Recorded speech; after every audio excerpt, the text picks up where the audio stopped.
আলু, বেগুন আর মূলো আর পালক শাক কিভাবে রান্না করছি, কিরকম ভাবে তোমরা দেখো। আর এই নন স্টিকের কড়াইটা দেখছো, এটা মনে হয় অরিজিনাল নয়, মানে অরিজিনাল তো মনেই হচ্ছে না, কারণ অরিজিনাল হলে এই কালো কালোটা উঠতোই না, আর এটা উঠে গেছে।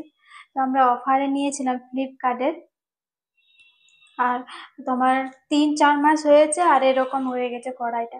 হালকা একটু তেল দিয়ে দেবো, গরম হয়ে গেছে কড়াইটা। হালকা বলতে বলতে একটু বেশি তেল দিয়ে গেল, বাটিতে দিলে কম করে নিয়েছি। ভাজার জন্য হালকা তেল দিয়ে ভাজাটাই ঠিক। 5 ফোড়ন দিয়ে দেবো।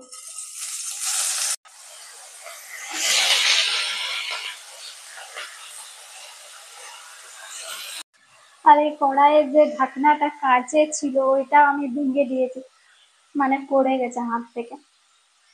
তো এটা ঢাকা দেওয়ার জন্য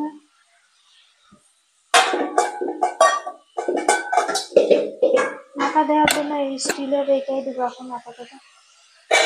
আর তোমরা কিরকম ভাবে পালং শাক রান্না করো অবশ্যই কিন্তু কমেন্টে জানাবে। তো ঢাকা দেওয়া থাক 5 থেকে 10 মিনিট। আর এখন আমি তার থেকে ফোন দেখবো। আর এটা সিদ্ধ হয়ে গেছে, আলু বেগুন আমগুলো। আলুগুলো ভাজার সময় যেটা অনেক মানে তেল অনেক বেশি হয়ে গেছিল, তখন বাটিতে রেখে দিয়েছি। এই তেলটা এখন দিয়ে দেবো। অনেক জল ছিল, আর একটু তেল লাগবে। ব্যাস, মশলাটা দিয়ে দিই। হালকা হালকা যখনই মশলাটা ভাজা হয়ে যাবে তখনই তোমাকে এই বিলাতিটা দিয়ে দিতে হবে। একটু ঢাকা দিয়ে রেখে দেবো 2-3 মিনিট মতো, ভালো করে বিলাতিটা সিদ্ধ হোক। মশলাটা ভাজা হয়ে গেছে, আর এখানে হলুদও দিয়ে দিয়েছি। পালক শাকগুলো দিয়ে দিচ্ছি এরপর।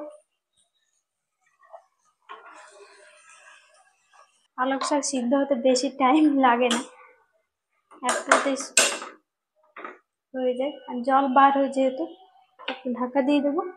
পালক শাকগুলো সিদ্ধ হয়ে গেছে, এবারে সিদ্ধ করে রাখা আলু বেগুন গুলো এগুলো দিয়ে দেবো।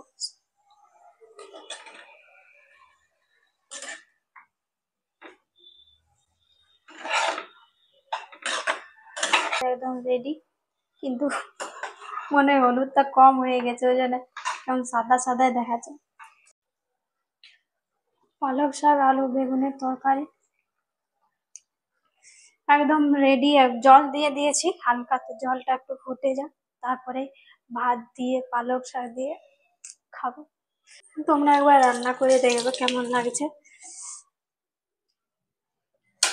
তো আমার ব্লগটা এখানে শেষ করছি, দেখা হচ্ছে নেক্সট ভিডিওতে। তো এখন টাটা বাই বাই।